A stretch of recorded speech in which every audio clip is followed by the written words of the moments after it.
Thank you, everyone, for joining us today for a deep dive into how innovative banks are foregoing legacy to embrace AI and build for the future. I'm really excited to kick off the webinar today and would love to introduce our speakers, Danny and Mauricio. Danny, do you want to briefly introduce yourself and share what you are doing at Lead Bank? Sure. Thanks, Trisha. Hello, everybody. I'm Danny Schneider. I'm the Director of Financial Crimes at Lead Bank in Kansas City, Missouri. We are a BaaS bank, and we are also a crypto bank. We support both industries. I've been at Lead for about 7 years now. Long time in the world of banking nowadays, it seems, to be at one place. I've been here as the BSA officer the entire time. And before that, I had a 7-year career at US Bank in a variety of different roles involving fraud, AML, and retail banking and management as well. So happy to be here. Wonderful. Thank you, Danny. We're so excited to have you here and dive into how you've been thinking and deploying AI at Lead. Also, would love to introduce Mauricio. Mauricio, could you share a little bit more about what you do at CC Bank? Yeah, absolutely. My name is Mauricio Leandro. I've been in the financial industry for 15 plus years, 10 plus years in the compliance, BSA compliance, KYC, onboarding, and all related subjects. I've been through JP Morgan, names as JP Morgan, Apple Bank for Savings, Safra National Bank. Lately, last experience was at Deserve, so a credit card as a service company. And I've been here with CC Bank, Capital Community Bank here in Utah for the last year and a half as their BSA officer. It's been a great journey. It's a very unique space. CC Bank is both at the a community bank, but we also offer products through sponsorships with fintechs, and so these products we offer all over the country. Again, great journey, very dynamic space, and yeah, I'm glad to be here. Wonderful. Mauricio, feel free to turn on the video if you'd like. So great. We're really excited to have Danny and Mauricio with us today. And to briefly introduce myself, I'm Trisha, founder and CEO of Unit21. Unit21 does anti-money laundering and anti-fraud operations for financial services companies. We work with companies like Chime. We're very lucky to be partnering with Danny at Lead. And what we really focus on is the post-onboarding side of things. So we do transaction monitoring for AML, transaction monitoring for fraud, case management, regulatory filings like SAR filings. We do customer risk ratings, sanction screenings, and most recently, we've launched AI agents, which I'm really excited about. Just to touch base a little bit on Unit21 and how we think about the world of AML, there are really three key foundational pillars of Unit21. The first is speed with control. What we realize is fraudsters are continuing to change their strategies, and it's a constant game of whack-a-mole. So we have the ability that you can easily create, test, and deploy a rule within minutes. You can run a rule in shadow mode and see what different versions of the rule would lead to. And this has been really helpful for our customers to identify fraud and reduce false positives. The second is explain with conviction.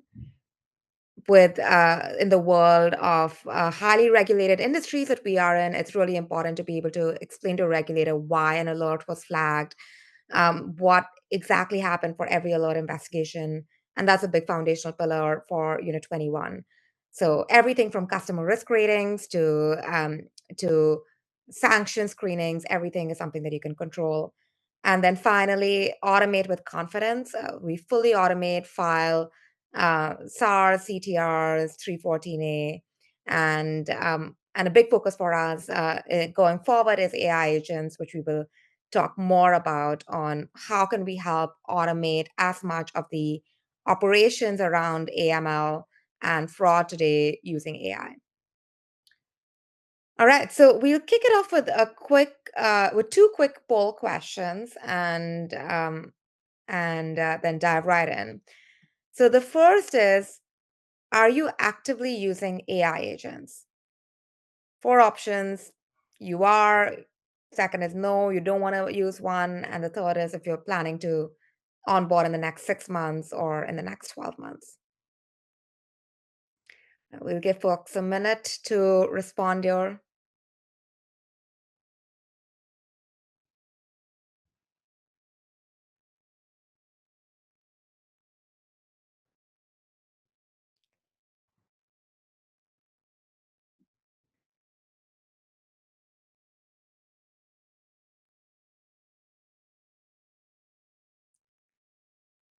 All right. Okay. We have over 100 folks responding. So let's look at the results. 31% are actively using AI agents. About 50% are planning to deploy it within the next year, which is amazing. And 20% are not looking to invest in AI agents. Danny, Mauricio, any comments, anything that's surprising you from the results? Yeah, yeah, I'd say the 19%. Really curious to understand, why not looking to invest. Just AI and the how broad the use of it is for the good or for the bad is. The use of it is just a must these days, or studying that use. There may be institutions out there that where it may not be applicable, but Mhm, the percentage of it, 19%, 20%, it feels really high. mhm, Yeah, I would echo that. I mean, I think the way I look at this is regardless of how you feel about it or how you feel about implementing it or your own internal expertise surrounding the controls around it, criminals are already using it.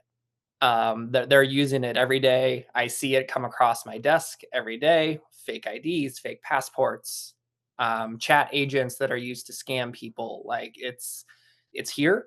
It's not going anywhere. So if we're not even at least exploring it, in my opinion, you're falling behind the eight ball a little bit. mhm. Yeah, yeah, I completely agree. If the people that we're trying to win this war against are using it, then we also have to use the best tools that are available.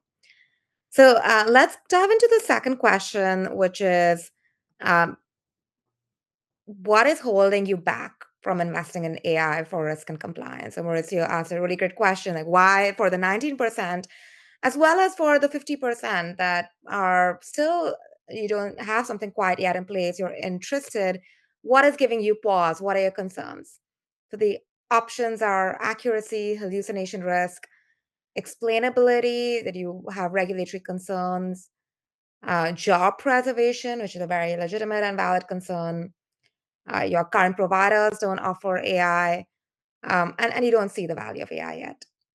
So let's give it another minute for people to respond here.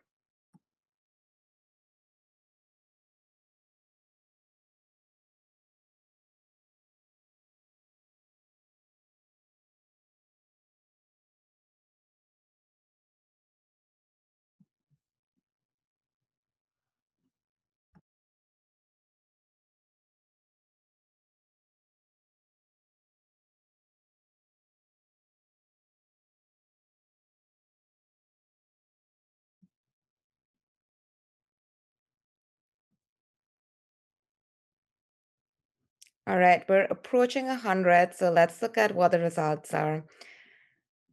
So explainability and regulatory concern is the biggest, which completely makes sense. Ultimately, in the AML world, we have to pass the audits and the exams, and that's really important. Accuracy and hallucination risk is the second biggest concern. My current technologies don't offer AI is the third comment. And it seems like very few people don't really see the value or have concerns around job elimination, which honestly is great. It really indicates that people are bought into using AI if the major concerns are taken care of. So let's dive right into one of the things um, that Danny you mentioned, which is criminals are using AI, and that is really legitimate. Today in Unit21, we see fraud and AML attacks across our customer base. And ChatGPT came out in November 2022, and one of the things that we saw was there was a before and after moment. It was kind of like this huge moment where scams, and people always have been scammed since the beginning of time, but the level and sophistication of scams are now something else. I'm sure everyone has seen the Nigerian prince email, and you know that it's a scam because maybe there's a spelling mistake or there are punctuation errors or there's just like insane claim of a Nigerian prince who will give you money. But the that type of scam just doesn't happen anymore. There's actually very legitimate, believable scams that companies and humans or consumers are falling for, and the FBI is calling it the fastest growing crime today. So, Danny, curious, how are you seeing criminals use AI today? Yeah. Would you mind pulling up that the passport? We see it a lot through both our digital asset customer base and our BaaS customer base to a certain extent, that they're using AI to craft false identity documents that look believable. And don't look at this passport on the screen and be like, Danny, you made a terrible passport. But I want to kind of explain the reasoning behind it. So ChatGPT, by the way it's designed, and that's who I used to make this. You are not supposed to be able to do this, because I asked it, make me a passport with this information. And it said, no, that's unethical. I can't do that. It took me a whole 30 seconds to ask it in a different way. And I just asked it to create me a business card that looks like exactly like a passport. And I found one on Google and uploaded it and had it input the information. I had the AI generate a much prettier picture of myself than I could put in there. And I just put in some information. And I'm not saying that this exact passport would pass a KYC vendor or pass the eye test if an analyst is looking at it. But keep in mind, I did this in about 2 minutes. And if you are on the dark web or you're on Telegram and you're using an AI model that was specifically built to do this, and I've seen some ones that didn't pass my test. I was like, that looks about as real as I've seen an ID document look. And we're seeing just mass quantities of people overseas, especially in higher risk markets. Like, I mean, Nigeria is still in play there. I mean, there is fraud at an industrial scale in that part of the country, or Southeast Asia in particular, like in Myanmar and Laos and Cambodia. And you have these massive call centers that are just doing this times a million, and they're taking money from people, they're filtering it back to their government. Like, you have the North Korean IT hackers that are crafting entirely fake identities via AI and getting onboarded at US financial institutions to funnel money back to the North Korean government under the guise of legitimate employment. So, I mean, it is happening. And maybe this does not impact all institutions directly. Like, maybe you are a smaller institution that only opens accounts in person. Well, yeah, like an AI crafted fake ID might not affect you that much. But when you start opening up online services or you open up overseas, especially, like, the risk is there. And they're doing this in the fact that I was able to do this with a program that you're not supposed to be able to use to do this. Imagine if you used one that is able to do it, and how good it could be and how quickly and at scale you could commit this level of fraud.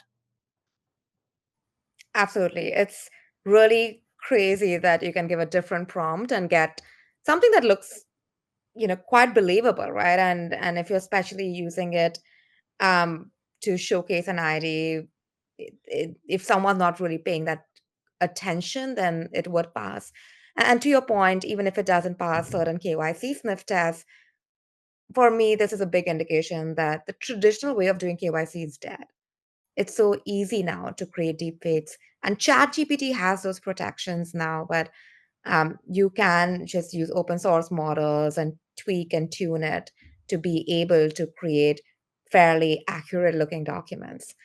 And Mm. and we really need to respond here very quickly because traditional KYC is dead. So, Mauricio, I'm curious, what are you seeing with respect to AI today?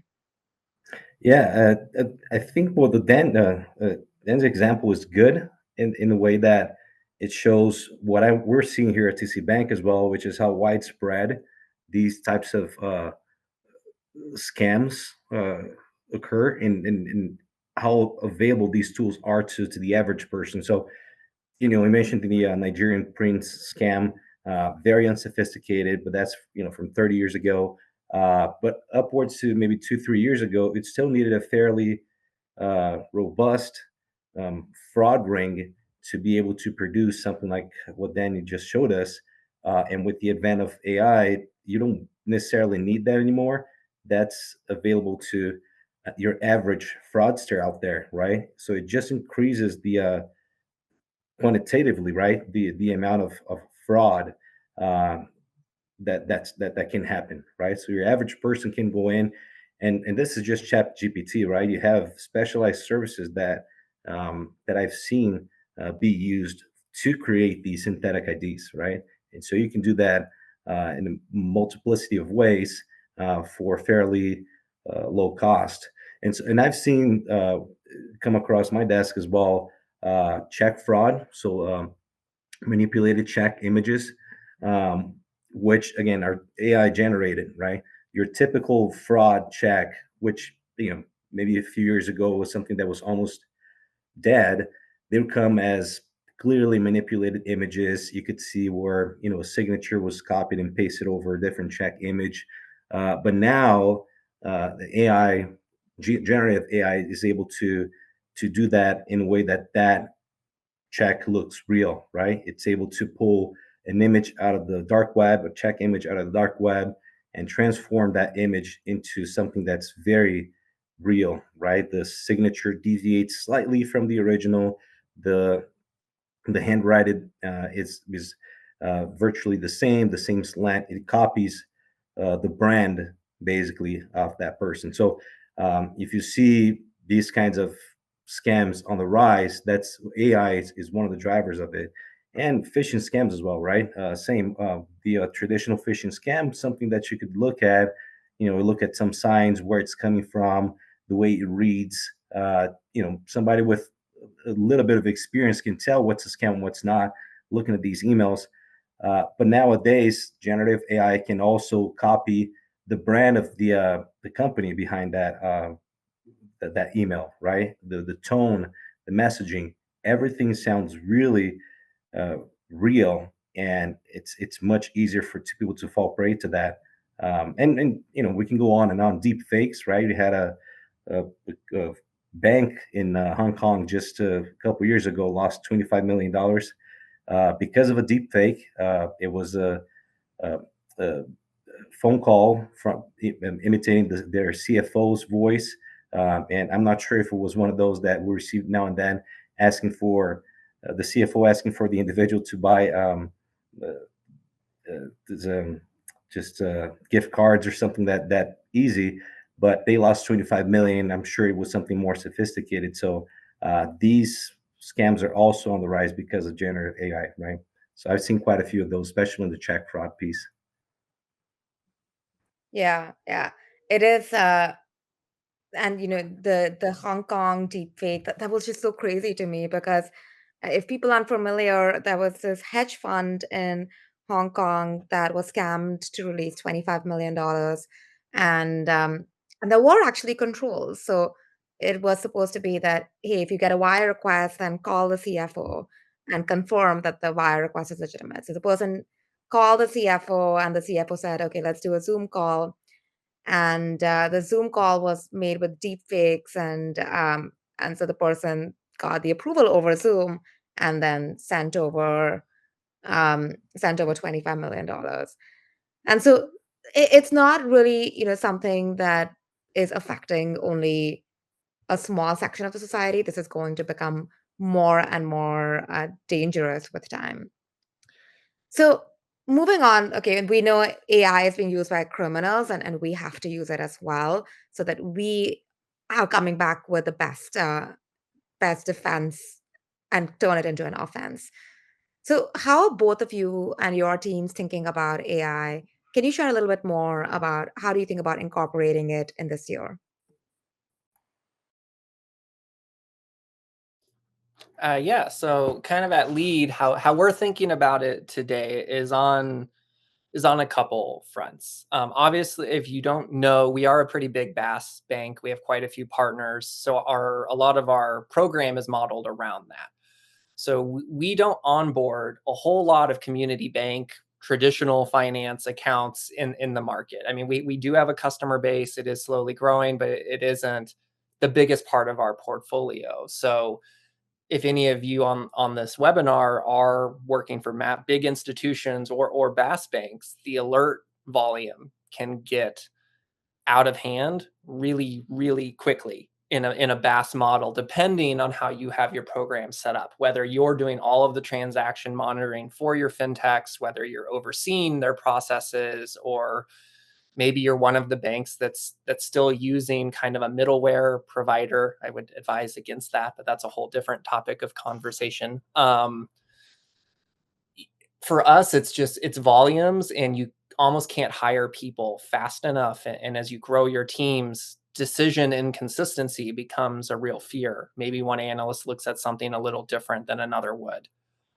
So how we're really looking at it right now is to automate some level of like L1 analyst work, doing the alert reviews, doing the alert dispositions, and forwarding those to more senior analysts for review. We're also looking at it from a sanctions perspective as well, to work through sanctions alerts. I'm sure people on this call knows that sanction software is not perfect, and there's always going to be a lot of false positives just due to the nature of what it is.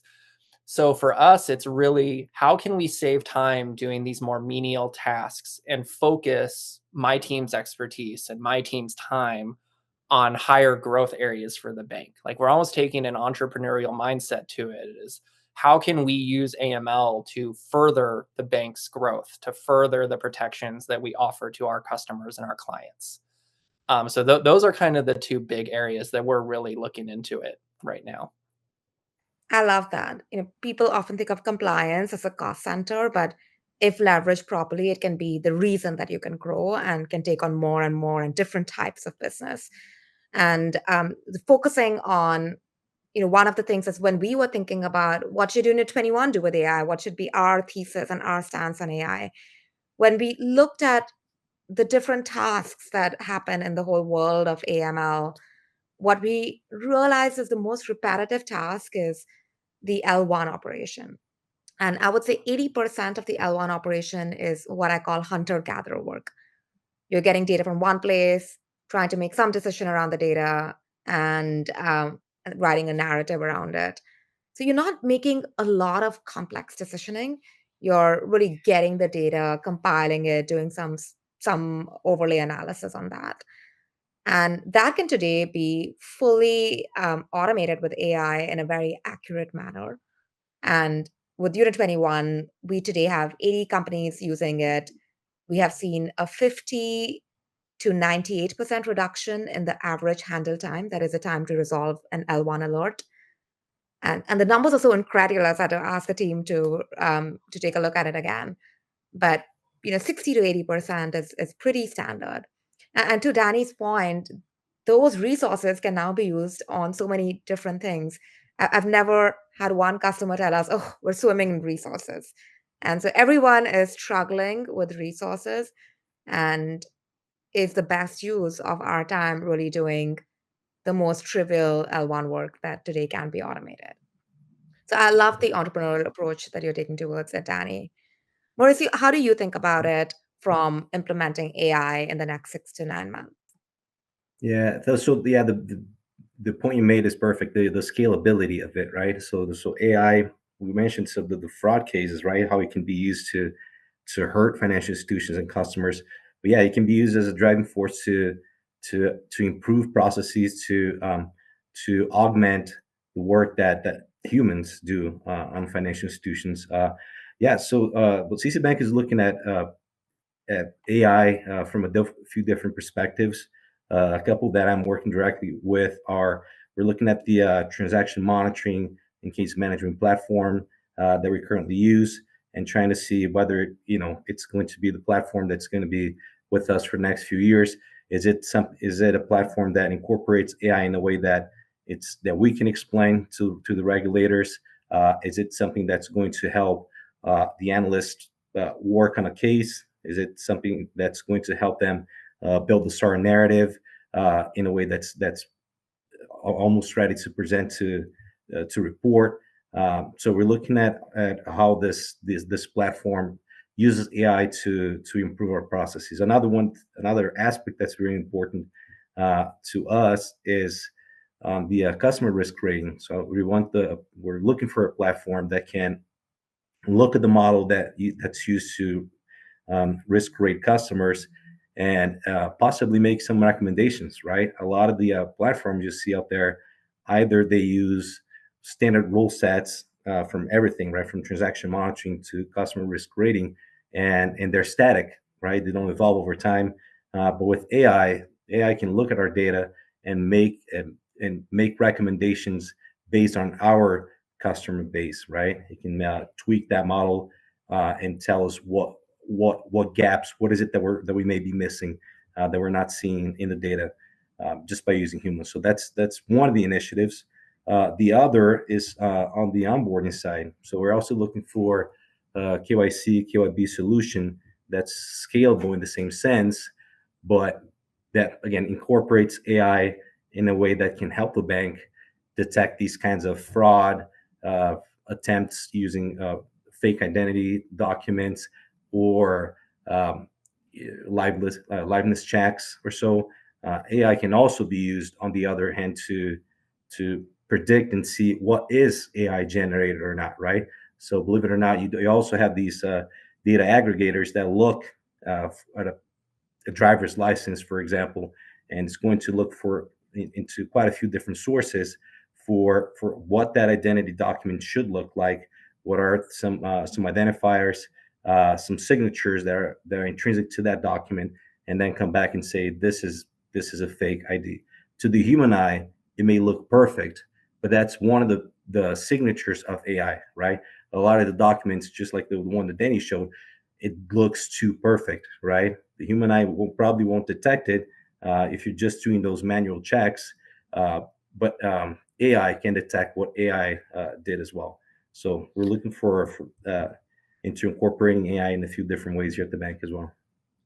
Yeah, and I I love can it. add on to that. You actually jogged something in my memory. Like other things we're looking at it for is like rule threshold testing, tuning. I mean, that's a very manual process for a lot of institutions. And if you're a smaller institution, maybe you don't really have that expertise in house, or it's kind of parsed out across the team, especially if you're like a community or a regional bank. So we're exploring it for that. We're exploring it for like RFI process. Like you go through the alert. We're looking to see how we can leverage AI where we have our procedures and we can train the agent with those procedures. And if there's a piece of information that's missing from the customer profile, the information available, open source searches, that it will actually craft an RFI email for us. So instead of the analyst having to go in and spend what 5, 10, 30 minutes putting this together, it's already ready, and all you have to do is copy, paste, and send. So I mean, I think from a purely financial crimes aspect, there's a lot of things you can do, but you can also use it to help some middle management processes. Like you can use it to assign work to people, like have a automated assigner, an AI agent that can analyze each agent's queue and workflow and assign alerts to agents that knows can take it. So I mean, really the possibilities are endless, and there's a lot of tools out there that you can do this with that can plug into anything. Like I know there's a lot of workflow automation tools you can use. I mean, if you're onboarding customers, you can use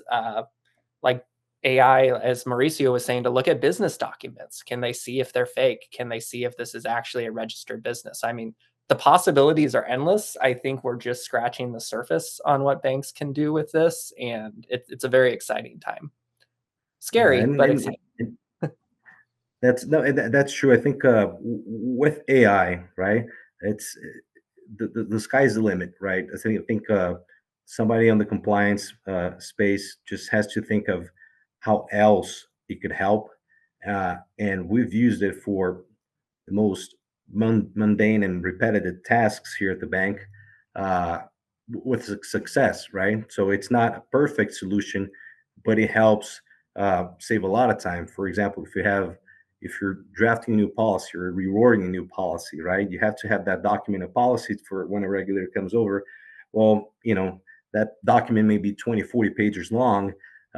You can have AI build a structure for a document where you're going to read and adapt to the reality of your financial institution, or you can have a document, redact, take everything that's confidential out of it, but have AI review it for you and tell you, are there gaps, are there inconsistencies, right? And so AI can do that just in a matter of seconds, right? You can come back with that, so you have another set of eyes looking at that. But we've used it to build RFPs. You use AI to build again frameworks for those, right?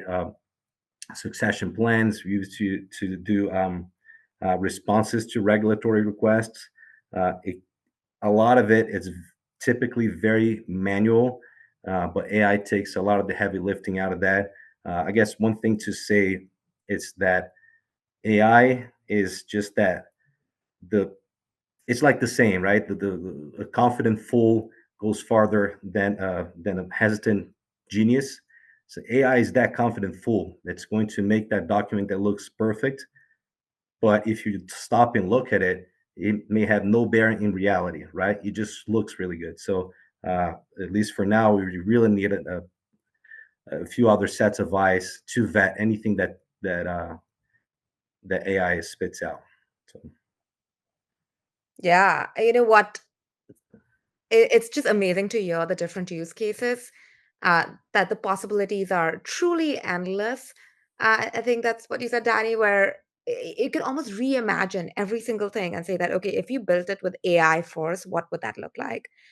And there are, of course, the cases where on the L1 operation where, and that's why we've been focusing a lot on Unit21 is to help automate a lot of that so the team can be focused on more strategic work.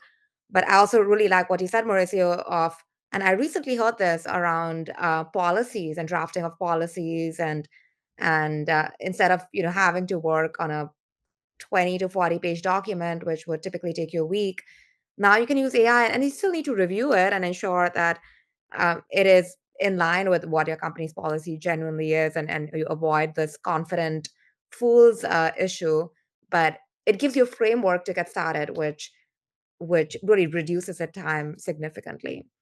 So it's amazing. One of the things that kind of surprised me about this poll question was that 16% of the folks here said that their current technology does not offer AI. And, as a CEO of Unit21, when I think of our company needs to buy a tool, if it doesn't have AI, or at least some type of AI that they're going to implement soon, then I feel like, all right, what are you doing? Right? Like, why am I going to be working with you if you can't bring me into the future?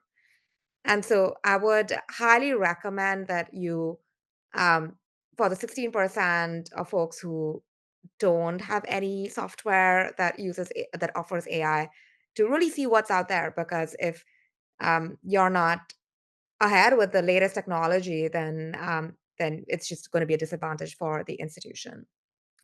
Yeah, I'm curious on the note around AI. One of the problems that people often have, and I was again a little surprised that people didn't share this, which might be really a great indication of the team of folks that we have here, but of job preservation, of job elimination. But this is something that I've heard where people say, "Oh, my teams are hesitant of adopting AI because they feel like their jobs are at stake." So both of you have been leaders in the whole AML world for years.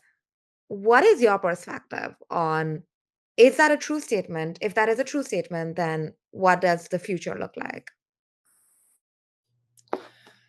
Yeah, I have kind of two answers to that, and I think a lot of it depends, in my opinion, on the type of institution that you work for.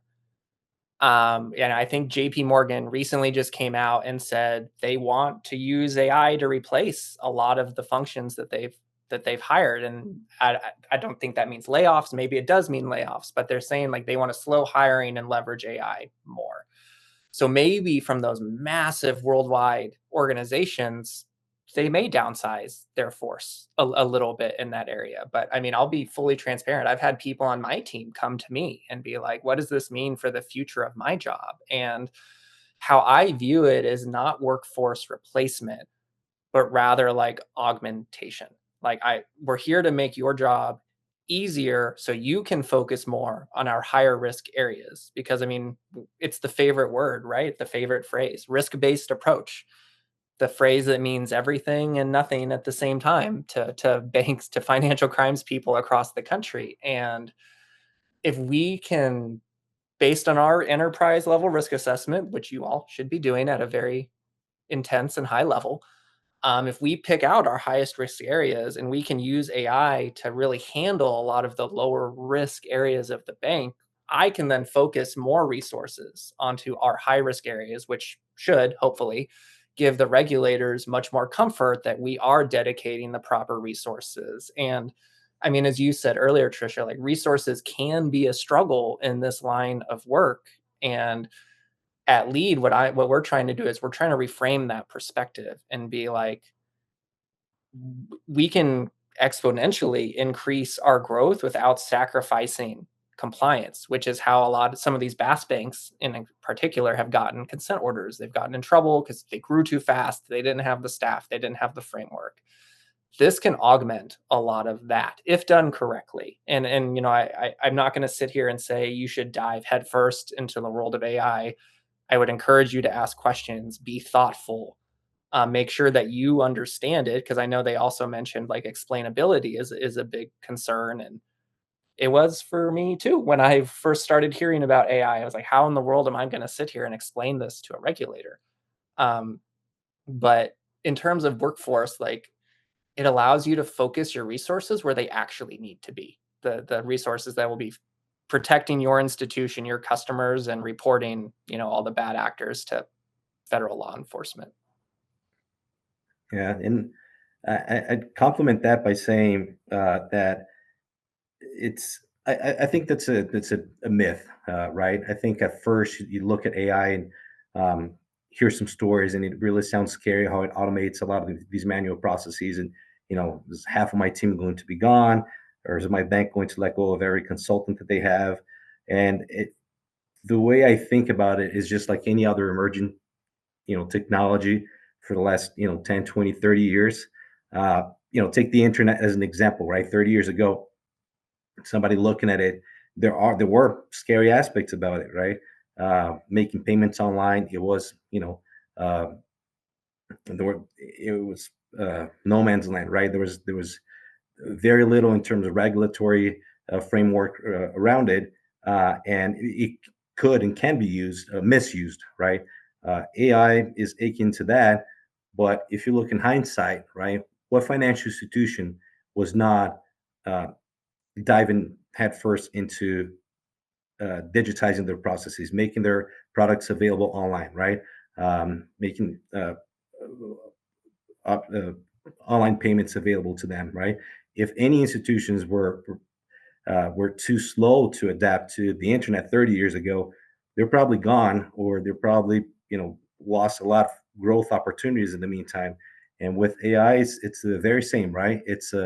There are risks associated with it. There are ways to adopt it. You do have to find the right tool for the job when you're looking at AI, and it can have different uses in different areas of your financial institution, but it is a reality, right?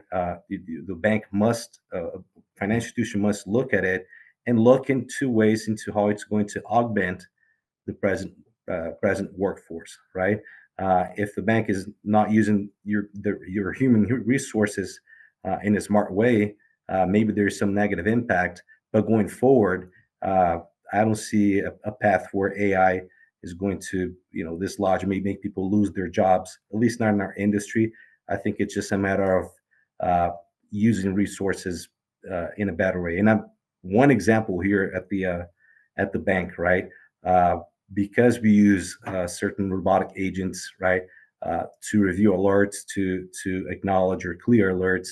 Well, one of my analysts is able to work on a training program for the BSA department, where he typically not have the bandwidth because he was just clearing so many watch list alerts all day, right? So now that individual can thrive and show his expertise in other areas that must be done by a human being, whereas before he wouldn't be able to do that. So again, just using AI for to clear that repetitive work or so the humans can do uh, a better job and thrive in other areas. That's how I see AI. Yeah, absolutely. And that's a common thread in what both of you said is that there's a lot of work. That's the truth, right? In compliance, there's no shortage of work, and we can really focus our people on the most important strategic work versus paper pushing work, which AI can really take a lot of. And I really like what you said about the internet, Mauricio. I really think of it that way, where there was a fax machine, it was working fine, and an email came out. And, as a person in 95, I had two options. I could say, okay, I'm going to embrace the email, or I could say, I'm comfortable with the fax machine, so I'm going to use a fax machine. And now, if you think about it, 30 years later, 2025, who is more employable? Or even 10 years later, right? 15 years later, who's more employable? Is it the one who decided to stick with the fax machine or the one who said, all right, let's be at the cutting edge of technology? So almost my response whenever someone brings up fear of job elimination, which is very real and for sure a true fear that I don't want to dismiss in any way. The only way to get truly ahead of that is to be at the front of technology and start becoming an expert in how to leverage that. So, you both also talked a lot about risks around explainability, and this is also something that people shared around some of the risks around accuracy and regulatory concerns. So, can you share a little bit more around how can explainable AI be implemented so that you can get the best of both worlds? You can get that degree of automation and efficiency that you want, but also um, from a regulatory perspective, you can have regulatory defensibility. How do you both think about it, and what have you found to be effective? It's yeah, on our end, it's a matter of as you're looking at vendors that provide this kind of that use AI models in any of their processes, it's a matter of understanding exactly how they're using it and seeing exactly what documentation they have on their end uh, that you could leverage with the regulator, and that has to be done prior to onboarding those vendors. So I think one thing that tends to happen is you have the careful financial institution that's going to wait until AI plays out and then start adopting it. I think that's a mistake, but the opposite mistake is also true, where uh, an institution just adopts it uh, face value, the first vendor that they see, and they're just impressed by their bells and whistles. They don't completely understand exactly what the solution does, and it may be doing something that's positive, but if they can't explain that to a regulator, it just shows that they took a risk that they don't quite understand. And that's just like any other risk a bank could take just by onboarding a customer they don't do proper due diligence on, or adopting a product that's riskier than they can handle. AI is the same way, right? Due diligence must be done. You must see if that vendor has a documentation, if they have that level of expertise, if you can understand that prior to onboarding them, and if you're able to explain that back to a regulator when they're there. I think it's it's important to do that due diligence well first before adopting that any tool. Yeah, I mean, I would agree, and I think that that concern and that question, I think that expands outside of just our like financial crime remits as well. But I mean, if you are, maybe a more complex institution and you have a model risk person, or you have an enterprise risk team, like they need to make sure that you have policies in place around your use of AI. What do you use it for? How do you use it? Do you use it to decision things? Because I think when you add in the decisioning aspect is where you have to get really, really crisp with how you understand how it works. Like, not saying if you use it in kind of like a data aggregator function, okay, like, yes, you have to be able to explain it, but really at the end of the day, it's just aggregating your own data, which almost every tool, every program now has that capability built within it, like within Excel or Google Sheets or Gemini or whatever. Like, so I mean, I think don't overcomplicate it is my advice. Like, keep it simple, stupid is kind of something my dad always said to me growing up. And just keep it simple. And if the vendor can't explain to you how it works, then you maybe should find a different vendor to do it. Um, in something I like to do with auditors and examiners is I'll pull an alert that's done by an AI agent, and I'll pull an alert that's done by one of mine, and I'll show it to them side by side. And I'm like, can you tell me who did what? And if they can't, that means we've trained the model correctly. So I think don't overcomplicate it. Make sure all of your relevant teams at your bank are involved, like your enterprise risk people, information security, legal, regulatory. I mean, all the alphabet soup that we'll throw out of all the teams under risk in a bank. But I think just there's a lot of resources out there too on the internet. Like you can find anything that you want, and it's if you can show them this is how we do it and this is why we do it this way. I've not had any pushback from that. And one thing that I wanted to point out, somebody made a comment here on the chat saying AI can explain itself to a regulator.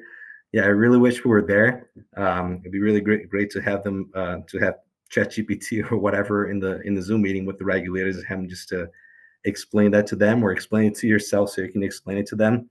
We're not quite there yet, but I thought it was interesting. Again, it's just thinking outside the box of ways AI can help. But that would be just a perfect world type of scenario. Yeah, I was at an event in Portland a couple days ago, and someone was joking that I wish there was an AI agent that could talk to the regulator, so I don't have to do it. And I was like, we're not there yet, but um, maybe one day. I really love the whole crawl, walk, run approach, and to keep it simple. It's really important. Sometimes we talk to companies, and they really overcomplicate it, and the question is, okay, before going into the full on marathon mode, let's like learn how to walk. And there are ways that you can do that. You can have the AI, for example, on the alerts, just give a narrative or give a summary. And then the human still makes a decision, but there's a lot of automation gains you can make, but you're not fully automating, dismissing an alert as a false positive or escalating to a true positive with just an AI. So there's a lot that you can do with respect to a crawl, walk, run approach, and you should be able to do that. So that is a really important philosophy, because sometimes we in this world we can get really, really wrapped up in a big policy for how to deal with AI, and let's just solve the problem ahead of us. One thing that I'd actually love to get both of your thoughts. So you both are amazing sponsor banks. You work with a lot of different types of fintech partners. You have a lot of different programs and unique types of programs that you manage. So how do you think about data sharing? That's something that comes up when we talk about AI a lot, is data sharing, especially when you are managing different types of partners, and you get a lot of different types of data.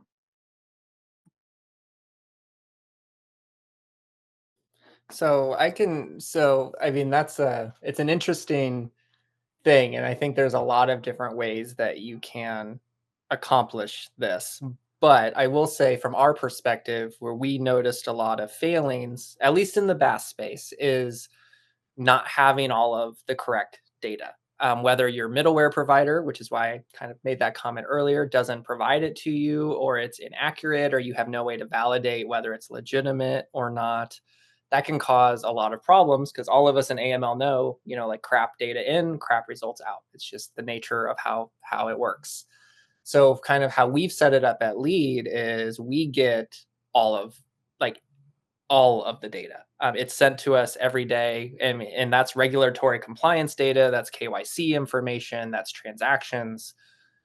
We have a pretty complex internal validation system built where it can detect missing data and it kicks files back to the fintech to fix and resubmit to us. We have API real-time capability for some partners as well, so the data just comes over throughout the day. Because I mean, at the end of the day, your AI model, if you're going to leverage the data you're collecting from your BaaS partners, it's only as good as the data you're putting into it. So if you don't have strong data integrity, your accuracy of your AI is going to be, well, wrong, probably. But I mean, would it be any more wrong than a human that's also looking at bad data? Probably not. Probably about the same, but that's how we kind of look at it. Yeah, that's it's a similar approach to what we're doing here at the bank. I think one thing to add to that is, at least for from a more traditional financial institution, their perspective, right? How exactly that data is going to be fed, and that's one thing that we're using as well in our vetting processes. The typical batch data process. That's where a lot of banks would veer towards. Um, it's just a commonplace, and I think API is more of a reality that has to be embraced. I think a bank is much better off investing in that, uh, and that's in terms of providing real time data, data accuracy, scalability. That the API route it checks all those boxes, right? I think that's one thing that we decided to go with. And I think another thing regarding data is on the vetting process, right? The vendor, I think the bank must understand, again, same, it must be able to explain that, but must understand exactly, you know, is the is that entity going to be using our data to train their models? Are they going to be sharing that data uh, with other vendors or users? Is it anonymized? Is it going to be shared with third parties? Larger models or so. So bank must have that kind of care to understand exactly how that data is being used. Right? When we're talking about sensitive data, it's great to have that part of the due diligence covered prior to adopting any new technology. Yeah, absolutely. And Danny mentioned this before that check with your enterprise risk team on data governance and data security. For example, for Unit21, if you use our AI agents, none of that data ever gets trained on, and none of that data goes outside of the Unit21 environment. And so if you're looking at different vendors or thinking about it, it's certainly possible to do that. And so know that if that is something that the bank requires, that is available. All right, we have 5 minutes. So maybe the last question I have for both of you. So let's say I'm going to be implementing AI today for my bank. What is the one critical criteria that I need to have and the one critical criteria that I should let go of?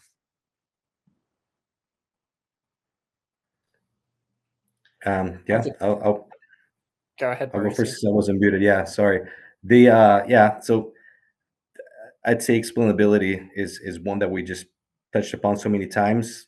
I think that's first and foremost.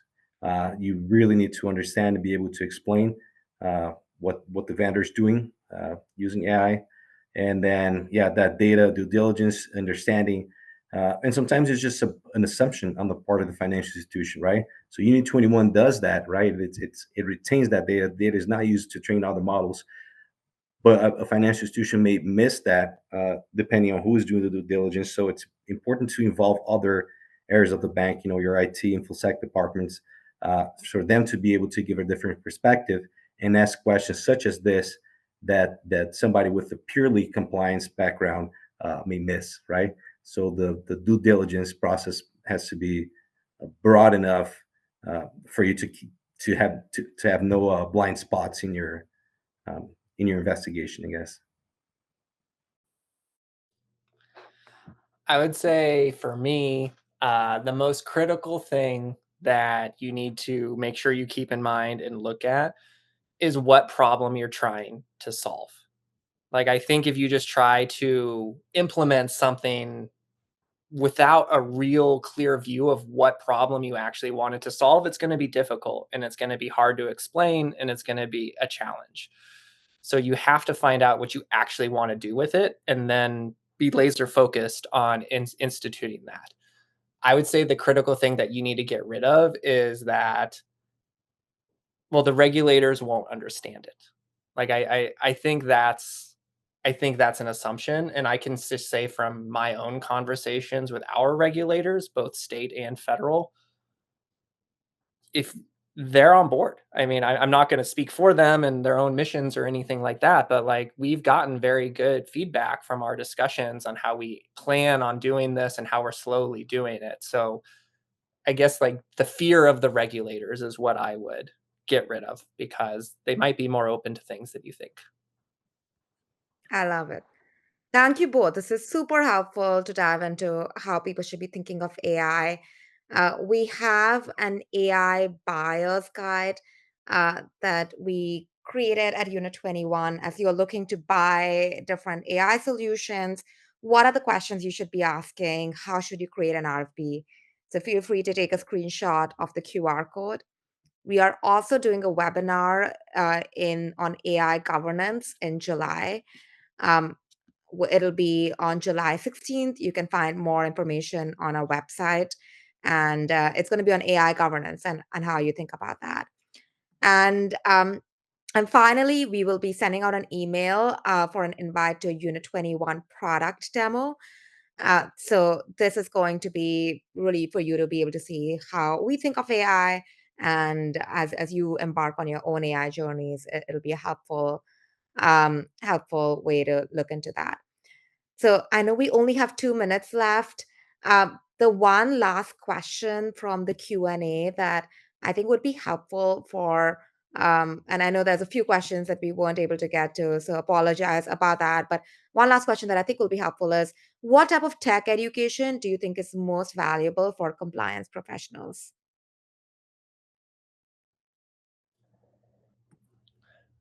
That's a good question. Um, Honestly, this is not probably the greatest answer in the world, but just Google. There is an unbelievable amount of very easy to understand information out there. A lot of platforms also have educational materials on like how AI works and things like that. Coursera, if anyone has ever heard of that, they offer like free like Ivy League level college courses for a lot of this stuff. I've personally taken some of those on like crypto and the blockchain and cryptography and things like that. I mean, it's kind of the beauty and the curse of the internet is you can learn everything and some of the things you see are not good. So just a little, and also reach out to like ABA, like the or ACAMS, ACFCS, like a lot of those trade organizations have really good resources available for you. Yeah, so definitely, I'd say the same. There are plenty of different webinars out there. A lot of them do come from third-party vendors, right? And you do have attendees with different types of experience or so that you can reach out, or just during the webinar, solutions are offered. And aside from Googling, obviously using ChatGPT or the generative AI model of your preference, I think it's a good starting point, like Danny said, to get that, to know what resources are available out there to give you a guiding point or so. I think it's important to use that way as well. And if you're on this webinar, then you really care about education. So hats off to you. And I know we're at time. So thank you so much, Danny, Mauricio. Thank you for everyone who attended and took your time to dive into AI. This is such an exciting time. It truly is such transformative technology. And I can't wait for the next time we do this webinar in a year or so, what we're going to be talking about. Yep. Super great. Have a good day. Thanks, Risha. Thanks, everybody. Thanks, everybody.